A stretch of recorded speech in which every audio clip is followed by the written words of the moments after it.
अस्सलाम वालेकुम दोस्तों, तव्हांखे ॾींदा हलूं अॼु बहितरीन ड्रामे जागीर जी वॾी अपडेट। जी हाँ दोस्तों, जागीर ड्रामो दोस्तों तव्हांखे इन जी असां काफ़ी अपडेट ॾेई चुका आहियूं, लेकिन अॼु तव्हांखे ॿुधाईंदा हलूं त हीउ हिकु बहितरीन सीरियल ड्रामो आहे जंहिंमें मज्जू लाड़ बहितरीन करेक्टर कयो आहे ऐं ॿिए तरफ़ त वरी इन वॾेरे बि हिकु बहितरीन करेक्टर कयो आहे। छाजे करे जेको इहो वॾेरे जंहिं करेक्टर कयो आहे साईं आहे पाण सैयद आज़ाद जो, लेकिन ज़बरदस्त करेक्टर इन कयो आहे। इहो ड्रामो बहितरीनु आहे।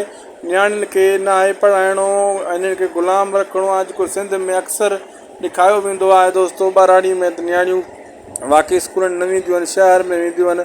बहरहाल वॾेरा जेको चाहींदा आहिनि त ॻोठ वारा पढ़ी लिखी जेको असांजी ग़ुलामी न कंदा, ड्यूटियूं वठंदा, अनपढ़ियल हुजनि ऐं ग़ुलामियूं करनि। अहिड़े हिसाब सां इन ड्रामे जी कहाणी आहे दोस्तों। हे हिकु बहितरीनु ड्रामो आहे जागीर, माना अवाम खे पंहिंजी जागीर कयूं वेठो आहे वॾेरो, ऐं हू जागीर सम्झे थो त हीअ अवाम सॼी मुंहिंजी इलाइक़ो सॼी मुंहिंजी जागीर आहे ऐं मुंहिंजी नौकिरी ॾियनि, मुंहिंजी ग़ुलामी करनि। अहिड़े क़िस्म जी इन ड्रामे जी कहाणी आहे। लाइक कंदा, सब्सक्राइब कंदा, शेयर कंदा।